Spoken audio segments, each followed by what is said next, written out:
పరిశుద్ధత లేని వారి గురించి దేవుడు ఏమనుకుంటున్నారు? మొట్టమొదటిగా పరిశుద్ధత లేని వారి గురించి, పరిశుద్ధత హృదయంలో పరిశుద్ధత లేని వారి గురించి అసలు దేవుడు ఏమనుకుంటున్నారో మొట్టమొదటి పాయింట్లో దేవుడు మనతో మాట్లాడాలనుకుంటున్నారు. మనం ఎలా కనిపించాలనుకుంటామండి వేరే వాళ్ళకి? మనం దినచర్యలో ఏం చేస్తూ ఉంటాం? మన వస్త్రాలు శుభ్రం చేసుకుంటాం, మనల్ని శుభ్రం చేసుకుంటాం, అందరికీ సరిగ్గా కనిపించాలని, అందరికీ చాలా చాలా మంచిగా కనిపించాలని మనకి మనం ఒక దినచర్యలో ప్రతిరోజు చేసుకునే పనే. మనం వస్త్రాలను శుభ్రం చేసుకుంటాం, మన శరీరాన్ని శుభ్రం చేసుకుంటాం, మన తలని శుభ్రం చేసుకుంటాం. ప్రతిదీ కూడా ఎందుకు అంటే పరిశుభ్రంగా ఉండాలి అని, మిగతా వాళ్ళకి సరిగ్గా కనిపించాలి అని మనం అలాగా ఆ విధంగా పరిశుభ్రత పాటిస్తూ ఉంటాం. అలాగే మన హృదయం కూడా ఒక పరిశుద్ధమైన జీవితాన్ని జీవించాలి. ఎలా అంటే మన యొక్క మాటల్లో, మన యొక్క ప్రవర్తనలో, మన యొక్క తలంపుల్లో, మనం మాట్లాడే మన ఆలోచనలో కూడా పరిశుద్ధమైన ఆలోచనలు కలిగి ఉండడం, పరిశుద్ధమైన మాటలు కలిగి ఉండడం, పరిశుద్ధంగా ఉండడమే పరిశుద్ధమైన జీవితం అండి. ఒక్కసారి మనం గమనించామా? మనం ఇంతగా మనం దినచర్యలో ప్రయాసపడుతూ ఉంటాం, పరిశుద్ధత కోసం మనం ఇంత దినచర్యలో ప్రయాసపడుతూ ఉంటాం కదా. మరి మురికిగా ఉన్న వారి దగ్గరికి మనం వెళ్ళడానికి ఇష్టపడతామా అండి? కనీసం వారితో స్నేహం చేయడానికి ఇష్టపడతామా? మనం వారితో కనీసం ఒక్కసారి మాట్లాడడానికి మనం ఇష్టపడతామా? సరే, స్నేహం అట్లా పెట్టండి, కనీసం వారితో దగ్గరికి వెళ్ళి మాట్లాడడానికి మనం ఇష్టపడతామా? ఎందుకు అంటే వారి యొక్క బహిరంగంగా ఎలా ఉన్నారు అంటే చాలా మురికిగా ఉన్నారు, వస్త్రాలు శుభ్రంగా లేవు, వారి యొక్క శరీరం అంతా చాలా మురికిగా ఉన్నారు. మనం ఇష్టపడము. ఎందుకు ఇష్టపడము అంటే వాళ్ళు చాలా మురికిగా ఉన్నారు, వారితో కనీసం మాట్లాడడానికి, దగ్గరికి వెళ్ళడానికి కూడా మనం ఇష్టపడం. మనం ఈ లోకంలో ఉన్న వాళ్ళమే మనం ఆలోచిస్తే మన హృదయాంతరంగంలో ఎరిగిన దేవుడు మన చెడ్డ తలంపుల్లో, మన చెడ్డ ఆలోచనలో, మన చెడ్డ ప్రవర్తన మన హృదయంలో నుంచే వస్తుంది కదా. ఆ యొక్క హృదయాన్ని పరిశీలించే దేవుడు మన పాపి అయిన మనల దగ్గరికి వస్తాడా అండి? ఒక్కసారి ఆలోచించండి. మన హృదయంలో చెడ్డ తలంపులు, చెడ్డ ఆలోచనలు, చెడ్డ ప్రవర్తన కలిగి ఉన్న మన దగ్గరికి దేవుడు వస్తాడా? దేవుడు చెప్తున్న మాట ఏం చెప్తున్నాడో తెలుసా? అవును, ఈ లోకం చూస్తూ ఉంటుంది నిన్ను ఒక పాపిగా, నువ్వు చెడ్డ తలంపుల్లో, చెడ్డ ఆలోచనలో, చెడ్డ ప్రవర్తనలో ఉన్నావు, కానీ నేను ఆ పాపాన్ని ద్వేషిస్తున్నాను కానీ నిన్ను కాదు. నీలో ఉన్న పాపాన్ని ద్వేషిస్తున్నాను కానీ నేను నిన్ను ద్వేషించట్లేదు అని దేవుడు చెప్తున్నాడండి. ఆ యొక్క ఏ విధంగా దేవుడు చెప్తున్నాడో చూద్దామా? యోహాను సువార్త 8వ అధ్యాయం 3వ వచనంలో అక్కడ శాస్త్రులు, పరిసయ్యులు వారందరూ కలిసి వ్యభిచారంలో పట్టబడిన స్త్రీని యేసయ్య దగ్గరికి తీసుకొచ్చారు.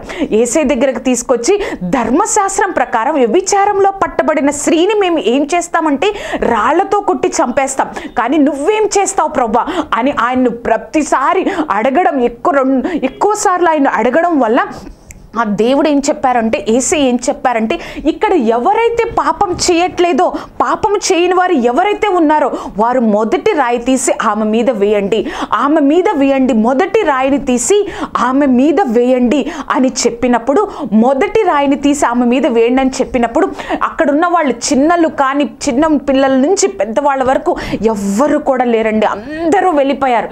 కానీ దేవుడు మాత్రమే మిగిలి ఉన్నారు, దేవుడు మాత్రమే మిగిలి ఉన్నారు. అప్పుడు యేసయ్య ఆమెతో అంటున్నారు, ఎవరు నిన్ను శిక్షించలేదమ్మా, అయితే నేను కూడా నిన్ను శిక్షించను.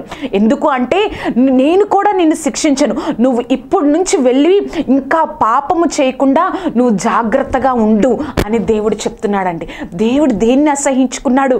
ఆమెను అసహించుకోలేదు, ఆమెలో ఉన్న పాపాన్ని దేవుడు అసహించుకుంటున్నాడు. ఒక మురికిగా ఉన్న వ్యక్తి దగ్గరికే మనం వెళ్ళలేమే, కానీ మన ఆలోచనలో మురికి పట్టిన మన హృదయంలో, మన తలంపుల్లో, మన ఆలోచనలో, మన ప్రవర్తనలో, మన మాటల్లో మురికిగా ఉన్న మన హృదయం దగ్గరికి దేవుడు వస్తానంటున్నాడు. నువ్వు నా దగ్గరికి వచ్చినట్లయితే నేను నూతన అపవిత్రమైన వస్త్రాలను తీసివేసి, అపవిత్రమైన ఆలోచనలు తీసివేసి, అపవిత్రమైన ఆ యొక్క తలంపుల్ని తీసివేసి నూతన వస్త్రాన్ని, పరిశుద్ధమైన వస్త్రాన్ని, నూతన హృదయాన్ని నీకు ఇస్తానని చెప్తున్నాడు. దేవుడు ఏం చెప్తున్నాడు అంటే తెలుసా, నేను నిన్ను ఎంతగా ప్రేమిస్తున్నానో, నువ్వు ఏ స్థితిలో ఉన్నా కాదు, నువ్వు నా బిడ్డవి, నేను నిన్ను ఎలా సృష్టించాను అంటే నేను నా బిడ్డగా నిన్ను సృష్టించుకున్నాను, నేను నా బిడ్డగా నిన్ను సృష్టించుకున్నాను.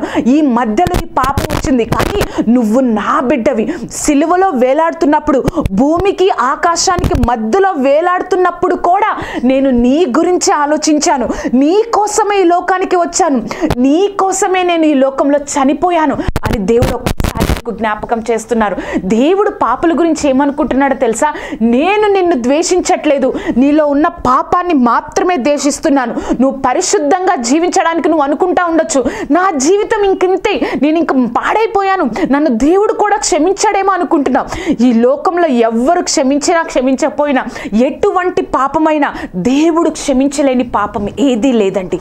దేవుడు దగ్గరికి నువ్వు నేను వచ్చినట్లయితే దేవుడు తప్పకుండా దేవుడు నీకు నూతన వస్త్రాన్ని, నూతన హృదయాన్ని దేవుడు అనుగ్రహిస్తానన్నాడు. అంత గొప్ప దేవుడు. ఆలోచించారండి? మన లాంటి పాపులైన జీవితాల గురించి దేవుడు ఏమనుకుంటున్నాడు? నేను నిన్ను ప్రేమిస్తున్నాను అని చెప్తున్నాడు. ఒక్కసారి ఆయన వైపు తిరుగుతావా? ఆయనకి నీ హృదయాన్ని ఇస్తావా? నువ్వు ఎటువంటి పాపంలో ఉన్నా, ఎలా ఉన్నా కూడా ఆయన వైపు తిరుగు. పరిశుద్ధమైన జీవితాన్ని, ఎంత చీకటిలో ఉన్నా నువ్వు ఆయన దగ్గరకు వస్తే ఒక గొప్ప వెలుగు వంటి జీవితాన్ని నువ్వు జీవిస్తావండి.